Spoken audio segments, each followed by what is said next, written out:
Welcome to daily current affair. और आज है 15 अगस्त 2022 और आज 15 अगस्त 2022 के जितने भी करंट अफेयर के इम्पोर्टेंट क्वेश्चन है वो मैं आपके साथ डिस्कस करूंगा और उससे रिलेटेड जितने भी इम्पोर्टेंट फैक्ट होंगे वो मैं आपको बताऊंगा। चलिए स्टार्ट करते हैं। इसी के साथ एक जबरदस्त कोटेशन, लोहा जितना तपता है वह उतनी ही ताकत भरता है। लोहा जितना तपता है वह उतनी ही ताकत भरता है। सोने को जितनी आग लगे वह उतना प्रखर निकलता है। हीरे पर जितनी धार लगे वो उतना खूब चमकता है। मिट्टी का बर्तन पकता है तो धुन पर खून खनकता है। मिट्टी का बर्तन पकता है तो धुन पर खून खनकता है। सूरज जैसा बनना है तो सूरज जितना जलना होगा। सूरज जैसा बनना है तो सूरज जितना जलना होगा। नदियों से आदर पाना है तो पर्वत छोड़ निकलना होगा। और हम आदम के बेटे हैं क्यों सोचे रहा सरल होगा। और हम आदम के बेटे हैं क्यों सोचे रहा सरल होगा। कुछ ज्यादा वक्त लगेगा पर संघर्ष जरूर सफल होगा। हर एक संकट का हल होगा, वह आज नहीं तो कल होगा। हमारा पहला क्वेश्चन है, हाल ही में संस्कृत दिवस कब मनाया गया। तो इसका जो सही आंसर है वो ऑप्शन है 12 अगस्त। 12 अगस्त को संस्कृत दिवस मनाया गया। और संस्कृत दिवस प्रत्येक वर्ष श्रवण पूर्णिमा के दिन मनाया जाता है और इस बार हमने 12 अगस्त को मनाया। साथ ही संस्कृत को दुनिया की सबसे प्राचीन भाषा होने का गौरव प्राप्त है और इसे देवताओं की भाषा भी कहते हैं। अब हम जानेंगे कि संस्कृत दिवस क्यों मनाया गया। लोगों को संस्कृति के प्रति और अधिक जागरूक करने के लिए हर साल 12 अगस्त को विश्व संस्कृत दिवस के रूप में मनाया। अब यहाँ पर संस्कृत आया है तो हम कुछ संस्कृत से संबंधित इम्पोर्टेंट क्वेश्चन जानेंगे। किस राज्य ने हर जिले में एक एक संस्कृत भाषी गांव विकसित करने की घोषणा की है। तो उत्तराखंड। और उत्तराखंड की दूसरी आधिकारिक भाषा संस्कृत ही है। साथ में एक और क्वेश्चन है, देश के किस एयरपोर्ट पर संस्कृत, हिंदी और इंग्लिश में अनाउंस होगा। तो इसका जो आंसर है वो है वाराणसी। वाराणसी के लाल बहादुर शास्त्री इंटरनेशनल एयरपोर्ट पर जो अनाउंसमेंट होगा वो हिंदी और इंग्लिश के साथ साथ संस्कृत में भी होगा। अब यहाँ पर अगस्त आया है तो आप वीडियो को पॉज कीजिए और अगस्त के जितने भी इम्पोर्टेंट डे है वो आप मुझे बताइए। कल मैंने आपको बताया था, मैं आपको अगेन डे के बारे में बताऊंगा। हमारा अगला क्वेश्चन है, अगस्त 2022 में भारत और किस देश के बीच पहला द्विपक्षीय अभ्यास उदार शक्ति का आयोजन होगा। इसका जो सही आंसर है वो ऑप्शन सी है, मलेशिया। ये उदार शक्ति यह एक एयर एक्सरसाइज है और ये पहली बार हो रहा है भारत और मलेशिया के बीच में। इसमें भारतीय वायुसेना का सुखोई 30 MKI C-17 विमान हिस्सा लेगा। इस क्वेश्चन से रिलेटेड कुछ इम्पोर्टेंट फैक्ट, भारत ने ऑस्ट्रेलिया के द्वारा आयोजित पिच ब्लैक नाम के एक्सरसाइज में भी पार्टिसिपेट किया था। और भारत और अमेरिका के बीच में व्रज प्रहार अभ्यास शुरू हुआ। और ये व्रज प्रहार अभ्यास है वो कहाँ पर होगा, तो ये हिमाचल प्रदेश के बकलो में। साथ ही भारत अमेरिका के साथ अक्टूबर में युद्ध अभ्यास करने वाला है। और ये युद्ध अभ्यास कहाँ पर होने वाला है, तो ये उत्तराखंड के औली में। साथ में डिफेंस एक्सपो ये अक्टूबर में आयोजित किया जाएगा और ये 12वें नंबर का है। और कहाँ पर होगा, तो ये गांधीनगर में होगा। अब हम जानेंगे, भारत और ओमान के बीच में अभी 4थे नंबर का एडिशन हुआ था। और ये जो एडिशन है इसका नाम है अल नजह एक्सरसाइज। और ये कहाँ पर हुआ था, तो ये राजस्थान के महाजन फील्ड फेयर रेंज में। और जानेंगे हम, भारत ने वियतनाम के साथ भी एक एक्सरसाइज की थी जिसको विनबैक्स कहते हैं और ये हरियाणा में हुई थी। साथ ही बांग्लादेश के साथ हमने संप्रीति अभ्यास किया था। और ये अभ्यास हमने कहाँ पर किया था, तो ये बांग्लादेश में किया था। किर्गिस्तान के साथ हमने खंजर नाम का अभ्यास किया और ये हमने हिमाचल प्रदेश में किया था। एक क्वेश्चन मैं आपसे पूछूंगा, आप इसका आंसर कमेंट बॉक्स में दीजिएगा। वर्ल्ड एयर पावर इंडेक्स, उसमें इंडियन एयर फोर्स, भारतीय वायुसेना, ये कौन से स्थान पर है। इसका आंसर आप कमेंट में दीजिएगा। अब हम मलेशिया के बारे में कुछ फैक्ट जानेंगे। मलेशिया की जो राजधानी है वो है कुआलालंपुर। और यहाँ की जो करेंसी है वो है मलेशियाई रिंगिट। और अभी यहाँ के जो PM है मलेशिया के वो है इस्माइल साबरियाई यूब। नेक्स्ट क्वेश्चन की तरफ बढ़ते हैं। अंकटैड की रिपोर्ट के अनुसार 2021 में डिजिटल मुद्रा स्वामित्व में भारत का स्थान क्या है?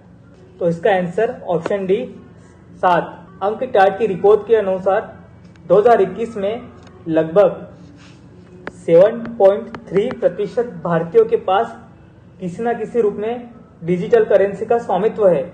इस रिपोर्ट में यह भी बताया गया है कि डिजिटल करेंसी स्वामित्व के मामले में टॉप 20 देशों में 15 विकासशील देश थे, जिसमें भारत अमेरिका से एक स्थान पीछे है, यानी कि 7वें स्थान पर है। अब टॉप पर कौन है? तो यूक्रेन, जिसकी 12.7% आबादी के पास क्रिप्टो संपत्ति है। ये जो क्रिप्टो संपत्ति होती है ये डिजिटल करेंसी है।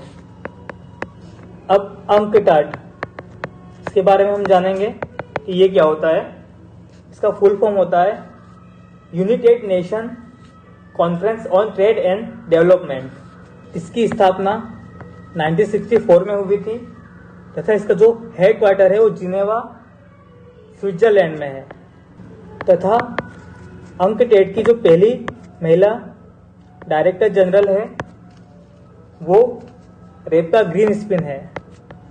साथ में अंकटेड ने कुछ समय पहले एफडीआई प्राप्तकर्ताओं की सूची जारी की थी। उस मामले में भारत 7वें स्थान पर था और टॉप पर अमेरिका था।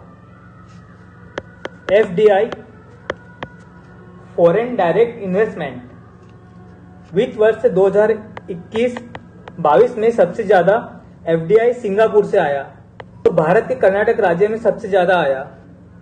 अगला क्वेश्चन है हमारा, अगस्त 2022 में प्रतिष्ठित Lisbon Triennale millennium lifetime achievement पुरस्कार जीतने वाले पहले दक्षिण एशियाई वास्तुकार कौन बने? इसका सही आंसर है ऑप्शन ए मरीना तबुस्तम। और ये जो बीवी दोषी थे एक भारतीय वास्तुकार थे जिन्हें रॉयल गोल्ड मेडल 2022 से सम्मानित किया था। और आर्किटेक्चर का सबसे प्रतिष्ठित पुरस्कार माना जाता है तो वो है प्रित्सकर पुरस्कार। और प्रित्सकर पुरस्कार 2022 के जो विजेता थे वो थे फ्रांसिस केरे, जो कि ये पुरस्कार जीतने वाले पहले अफ्रीकी थे।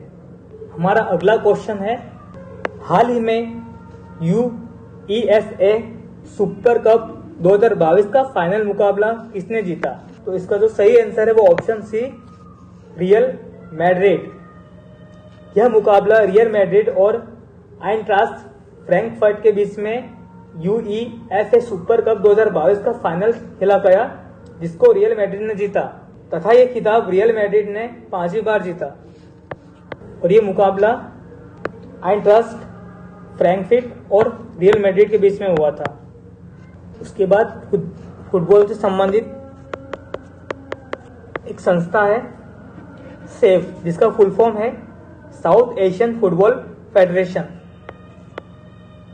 अंडर 20 चैंपियनशिप 2022 जो कि हमारे ओडिशा के कलिंगा स्टेडियम में खेला गया था, जिसको भारत ने जीता है और वो बांग्लादेश को हराकर जीता है। और फुटबॉल से संबंधित एक संतोष ट्रॉफी है, इसका संबंध फुटबॉल से है। और 75वां संतोष ट्रॉफी किसने जीता है? तो ये केरल ने जीता है। किसको हराकर? तो पश्चिम बंगाल को हराकर। और फीफा वर्ल्ड कप 2022 ये कहां पर होगा? तो ये कतर में होगा। और इसके जो ऑफिशियल स्पॉन्सर है वो है बायजूस। और इसका जो मैस्कॉट है शुभंकर, वो है लाइव। और 2026 वाला जो फीफा वर्ल्ड कप है वो कितने देश में होगा? तो 3 देश में होगा। कौन कौन से? तो अमेरिका, मैक्सिको और तीसरा है कनाडा। और under 17 women's FIFA world cup Bharat में होंगे और इनका जो शुभंकर होगा वो है इभा। और जो डुरंड कप है उसका संबंध फुटबॉल से है और कलिंग कप का संबंध भी फुटबॉल से है। इसके साथ में rovers cup sir Ashutosh Mukherjee trophy, Subroto cup, BC Roy trophy, ये सभी फुटबॉल से संबंधित है। और फीफा का जो हेडक्वार्टर है वो स्विट्जरलैंड में है। और फीफा के जो प्रेसिडेंट है वो है गैनी इन्फिंटो। उसके बाद हम जानते हैं सुनील छेत्री। तो सुनील छेत्री को 2021-22 सीजन के लिए all India football federation men's football of the year चुना गया। और women's football of the year किसको चुना गया? तो वो मनीषा कल्याण को। अब एक क्वेश्चन मैं आपसे पूछूंगा, एक फुटबॉलर जिनके नाम पर नामची सिक्की में एक स्टेडियम बन रहा है, तो वो खिलाड़ी फुटबॉलर कौन है? तो उनका नाम है बाईसिंग भूटिया। नेक्स्ट क्वेश्चन है हमारा, पहली खेलो इंडिया महिला हॉकी लीग अंडर 16 का आयोजन कहां होगा? तो इसका जो सही आंसर है वो ऑप्शन ए है, नई दिल्ली। और ये 16 अगस्त से 23 अगस्त तक खेले जाएंगे तथा यह नई दिल्ली के मेजर ध्यानचंद स्टेडियम में खेला जाएगा। और ये अंडर 16 के लिए है। साथ में साल के प्रारंभ में खेलो इंडिया वुमेन्स हॉकी लीग का भी आयोजन हुआ था, वो अंडर 21 के लिए था। अंडर 16 यानी 16 से कम साल की लड़कियों के लिए, और अंडर 21 ये 21 साल से कम साल की लड़कियों के लिए। खेलो इंडिया यूथ गेम्स का चौथा संस्करण हुआ था, वो इस साल पंचकुला हरियाणा में हुआ था। और इसका जो शुभंकर था वो धाकड़ था। तो टॉप पर कौन रहा है? तो वो हरियाणा रहा है। अब ये जो संस्करण था वो चौथा हुआ था, तो खेलो इंडिया का 5वां संस्करण कहां पर होगा? इसका जवाब आप दीजिएगा कमेंट में। खेलो इंडिया यूनिवर्सिटी गेम्स का दूसरा संस्करण हो गया है, तो वो कहां हुआ है? तो वो बंगलुरु में हुआ है। उसका शुभंकर क्या था? तो उसका शुभंकर वीरा था। तो टॉप पर कौन रहा था? तो बंगलुरु की जैन यूनिवर्सिटी। अभी दूसरे खेलो मास्टर गेम्स 2022 का आयोजन हुआ था, तो वो कहां हुआ था? तो वो न्यू दिल्ली के त्यागराज स्टेडियम में। और पहला खेलो इंडिया फैंसी वुमेन लीग का आयोजन कहां हुआ था? तो वो नई दिल्ली में हुआ था, ताल कटोरा स्टेडियम में। टोक्यो ओलंपिक 2022 में भारतीय पुरुष हॉकी टीम ने कौन सा मेडल जीता है और किसको हराकर? तो ब्रॉन्ज मेडल जीता है और जर्मनी को हराकर। कॉमनवेल्थ गेम्स राष्ट्रमंडल खेल 2022 में हमारी महिला टीम और पुरुष टीम दोनों ने सिल्वर जीता। नेक्स्ट क्वेश्चन है हमारा, हाल ही में विश्व अंगदान दिवस कब मनाया? तो इसका जो सही आंसर है वो ऑप्शन बी 13 अगस्त। अभी जो विश्व अंगदान दिवस है ये क्यों मनाया जाता है? यह इसलिए मनाया जाता है ताकि लोगों में ऑर्गन डोनेशन करने के प्रति जागरूकता फैलाई जा सके तथा जन्म से लेकर 65 ईयर तक के लोगों को अंग डोनेट के लिए प्रोत्साहित किया जाता है। और अभी जो विश्व अंगदान दिवस है ये 13 अगस्त को पूरी दुनिया में मनाया गया। तो क्वेश्चन है कि भारत में कब मनाया जाएगा या कब मनाया जाता है? तो भारत में 27 नवंबर को अंगदान दिवस मनाया जाता है। अब मैंने आपको अगस्त के इम्पोर्टेंट डे के बारे में लिखने को कहा था कमेंट में। अब मैं आपको बताता हूं अगस्त के इम्पोर्टेंट डे। 1 अगस्त को हमने वर्ल्ड लंग्स कैंसर डे मनाया था। साथ में हमने मुस्लिम महिला अधिकार दिवस भी मनाया था और वर्ल्ड वाइड वेब डे भी हमने मनाया था। और 6 अगस्त को हमने हिरोशिमा डे भी मनाया था। 7 अगस्त को हमने नेशनल हैंडलूम डे मनाया था, राष्ट्रीय हस्तकरघा दिवस। साथ में हमने राष्ट्रीय भाला फेंक दिवस भी मनाया था। 9 अगस्त को हमने आशियान दिवस और विश्व आदिवासी दिवस मनाया था। ये 8 अगस्त को मनाया था हमने आशियान दिवस, और 9 अगस्त को हमने मनाया था विश्व आदिवासी दिवस। 10 अगस्त को हमने मनाया था विश्व जैव ईंधन दिवस और विश्व शेर दिवस। 12 अगस्त को हमने मनाया था इंटरनेशनल यूथ डे और वर्ल्ड एलिफेंट डे। हमारा नेक्स्ट क्वेश्चन है, अगस्त 2022 में किस म्यूचुअल फंड कंपनी ने भारत का पहला मैन्युफैक्चरिंग इंडेक्स फंड लॉन्च किया?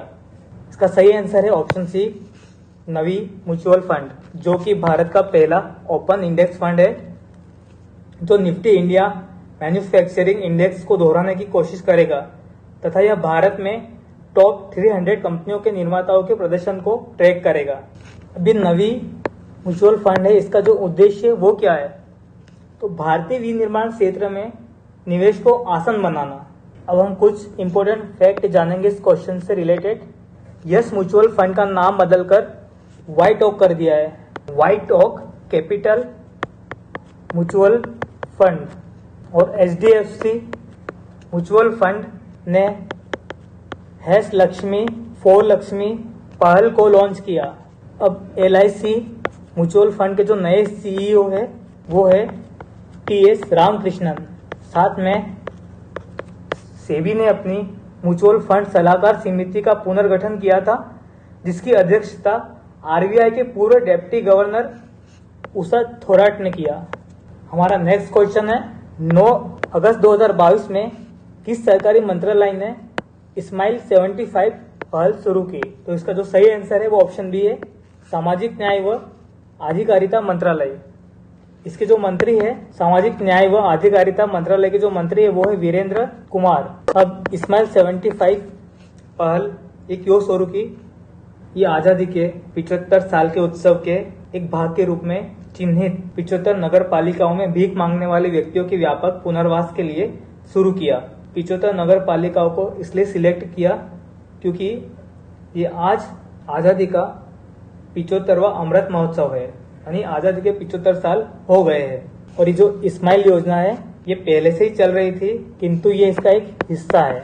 अब स्माइल तो इसका फुल फॉर्म है support for marginalised individual for livelihood and enterprise.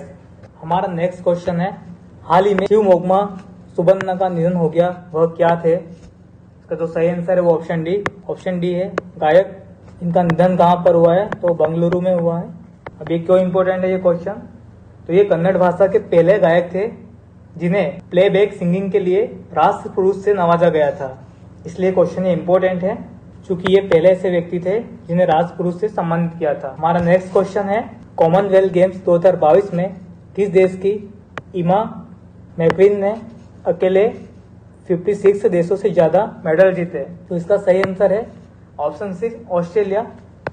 Total 8 जीते, इसमें से 6 गोल्ड है। और आज है 15 अगस्त 2022 और आज के दिन हमारा देश आज़ाद हुआ था, इसलिए मैं आप सभी को बहुत बहुत बधाई देता हूँ। और अभी चल रहा है आज़ादी का अमृत महोत्सव। ये आज़ादी का अमृत महोत्सव है क्या? तो आज़ादी का अमृत महोत्सव प्रगतिशील भारत के 75 वर्ष पूरे होने पर और यहाँ के लोगों, संस्कृति और उपलब्धियों के गौरवशाली इतिहास को याद करने और जश्न मनाने के लिए भारत सरकार की ओर से की जाने वाली एक पहल है। यह महोत्सव भारत की जनता को समर्पित है, जिन्होंने न केवल भारत को उसकी विकास यात्रा में आगे लाने में महत्वपूर्ण भूमिका निभाई है, बल्कि उनके भीतर प्रधानमंत्री मोदी के भीतर 2.0 को सक्रिय करने के दृष्टिकोण को संभव बनाने की शक्ति और क्षमता भी है, जो आत्मनिर्भर भारत की भावना से प्रेरित है। और जो आजादी का अमृत महोत्सव है, इसकी शुरुआत 12 मार्च 2021 को हो गई थी, जिसकी 75 सप्ताह की उल्टी गिनती हमारी स्वतंत्रता की 75वीं वर्षगांठ के लिए शुरू हो गई है। आजादी का अमृत महोत्सव यानी स्वाधीनता सेनानियों से प्रेरणाओं का अमृत। आजादी का अमृत महोत्सव यानी नए विचारों का अमृत, नए संकल्पों का अमृत। आजादी का अमृत महोत्सव यानी आत्मनिर्भरता का अमृत, और इसलिए यह महोत्सव राष्ट्र के जागरण का महोत्सव है। यह महोत्सव सुराज्य के सपनों को पूरा करने का महोत्सव है। यह महोत्सव वैश्विक शांति का, विकास का महोत्सव है। इसी के साथ हमारा जो लेक्चर है वो आज का यहीं समाप्त होता है। अगर मेरा लेक्चर आपको पसंद आता है तो आप इस चैनल को लाइक कीजिए, शेयर कीजिए, सब्सक्राइब कीजिए और आशा है आपको इस चैनल से निश्चित ही मदद मिलेगी। Thank you.